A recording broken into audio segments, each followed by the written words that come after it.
everyone, this is Sonam Thakur here. Today I am going to explain how to add or modify a new row or a existing row in the data frame. Okay, जिस तरह से हमने अभी हमारे previous topic में सीखा कि किस तरह से कॉलम्स को हम एग्जिस्टिंग कॉलम को हम मॉडिफाई कर सकते हैं या फिर न्यू कॉलम को हम ऐड कर सकते हैं अगर वो पर्टिकुलर कॉलम नेम का वैल्यू वहाँ पे एग्जिस्ट नहीं है तो हमारे पास 3 फंक्शन थे, ऐड, लॉग एंड असाइन, जिसकी मदद से हम न्यू कॉलम को ऐड या मॉडिफाई नए एग्जिस्टिंग कॉलम को मॉडिफाई कर सकते थे। ठीक है, उसी तरह से अगर हम बात करें कि अगर हमें न्यू रो को ऐड करना है या एग्जिस्टिंग रो को हमें मॉडिफाई करना है तो फिर भी हमारे पास 2 फंक्शन है, उसका नाम है ऐड एंड लॉग फंक्शन। ठीक है ना, तो ऐड फंक्शन की जैसे कि हम यहाँ पे सिंटैक्स देखें तो डेटा फ्रेम के नेम के बाद ऐड फंक्शन लिखना है। जिस रो को आपको एडिट करना है उसका डेटा लेबल जो है या फिर index number I log function के थ्रू आप यहाँ पे इंडेक्स नंबर पास कर सकते हो या आई ऐड के थ्रू आप इसके इंडेक्स नंबर को भी पास कर सकते हो, और जितने नंबर ऑफ़ कॉलम्स को आपको एडिट करना है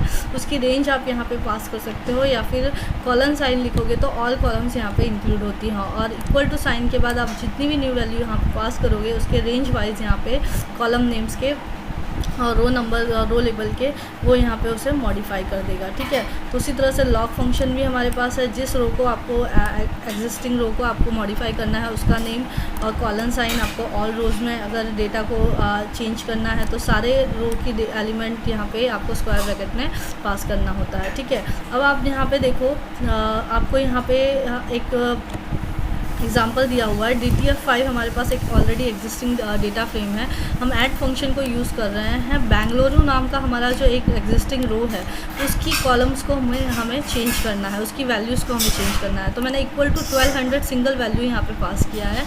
अगर हम सिंगल वैल्यू पास करते हैं तो एज यू नो जितने भी नंबर ऑफ़ कॉलम्स है सबकी वैल्यू 1200 से यहाँ पे रिप्लेस हो जाएगी। ठीक है, अगर आपको हर एक पॉपुलेशन, हॉस्पिटल, स्कूल, डेंसिटी, आपके जितने भी नंबर ऑफ़ कॉलम है सबके वैल्यूज़ आपको अलग अलग डिफरेंट देने हैं, तो आपको यहाँ पे स्क्वायर ब्रैकेट के अंदर नंबर ऑफ़ एलिमेंट्स को सेपरेटेड बाय कॉमा करके आप यहाँ पे वैल्यू को पास करके सबकी वैल्यू इस तरह से अलग अलग वैल्यू यहाँ पे असाइन करके मॉडिफाई कर सकते हो। ठीक है, this is the another way. अगर नंबर ऑफ़ एलिमेंट्स एक साथ आपको सिंगल रो के आपको मॉडिफाई करने हैं तो आप इस तरह से कर सकते हो। अगर आपने सिंगल वैल्यू दी है तो जितने भी रो के यहाँ पे कॉलम होंगे उस रो के रिलेटेड सबकी वैल्यू उस पर्टिकुलर वैल्यू से ओवरराइट हो जाती है। ठीक है, तो आपको इस चीज़ का ध्यान रखना है।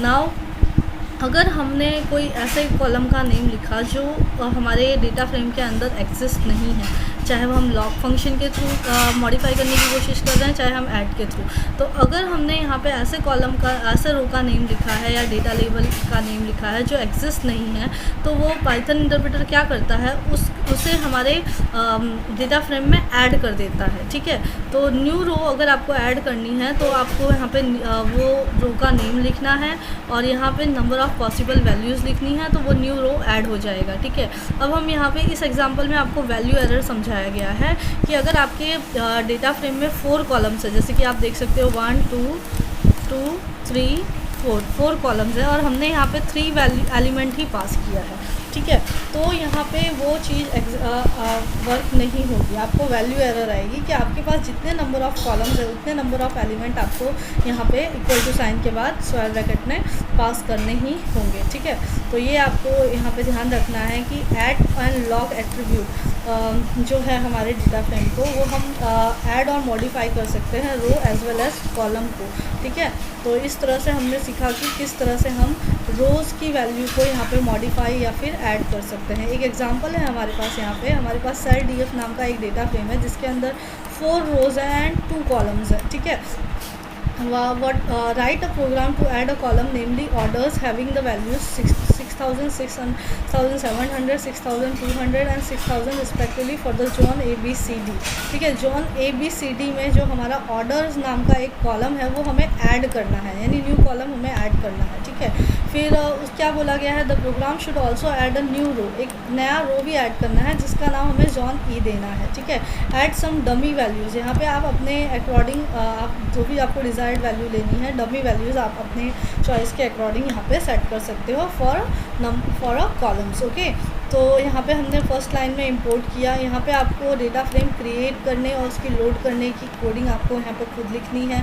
फिर उसके बाद अगर हमें यहाँ पे बोला है एक नया कॉलम ऐड करना है जिसका नाम हमें ऑर्डर्स देना है। तो जैसे कि हमने सीखा है कि अगर हम यहाँ पे डेटा फ्रेम का नाम, फिर यहाँ पे उस कॉलम का नेम अगर हम यहाँ लिखते हैं, ठीक है, ये हम सबसेट के थ्रू कर रहे हैं, यहाँ पे उस कॉलम का नाम लिखते हैं। अगर वो कॉलम का नेम हमारे डेटा फ्रेम में एग्जिस्ट नहीं है तो वो क्या करेगा, उस कॉलम को हमारे डेटा फ्रेम में ऐड कर देगा और उसकी जो भी वैल्यू हमने यहाँ पे हमारे क्वेश्चन में जो दी हुई है वो हमने यहाँ असाइन की है, तो वो यहाँ पे थर्ड कॉलम उस नंबर ऑफ़ वैल्यूज़ के साथ वो यहाँ पे उसे ऐड कर देगा। तो यहाँ हमने कॉलम ऐड किया है। अब हम रो ऐड करने की बात करें तो रो ऐड करना है तो हमने सेम वही किया, डेटा फ्रेम का नेम, लोकेशन फंक्शन, आप यहाँ पे ऐड फंक्शन भी यूज़ कर सकते हो। उस न्यू रो का नेम लिखना है, जो नहीं हमारे पास अवेलेबल नहीं है हमारे डेटा फ्रेम में, तो ये न्यू रो कंसीडर होगा। और कॉलम के लिए सारे कॉलम के अंदर वैल्यू को हमें चेंज करना है, तो हमारे पास अभी ऑर्डर ऐड करने के बाद कॉलम हमारे पास अब 3 वैल्यूज़ हो गई हैं कॉलम में। तो 50,000, 45,000, 5,000, इस तरह से हमने 3 वैल्यू फॉर अ जोन ई रो हमने यहाँ पे पास कर दी। और फिर हमारे डेटा फ्रेम को हमने प्रिंट फंक्शन की मदद से आउटपुट फंक्शन जो है उससे हमने प्रिंट करवाया, ठीक है। तो आप देख सकते हो कि हमारा जो एक नया रो है हमारे क्वेश्चन में डमी वैल्यूज़ के साथ हमें ऐड करने के लिए बोला था वो ऐड हो गया, और ऑर्डर्स कॉलम जो हमें यहाँ पे वैल्यूज़ दी गई थी स्पेसिफिक, उसको वैल्यूज़ से हमने यहाँ पे न्यू रो और न्यू कॉलम ऐड कर लिया है, ठीक है। तो अगर मेरा ये वीडियो आपको पसंद आया है तो do like my video and subscribe my channel. Thank you for watching.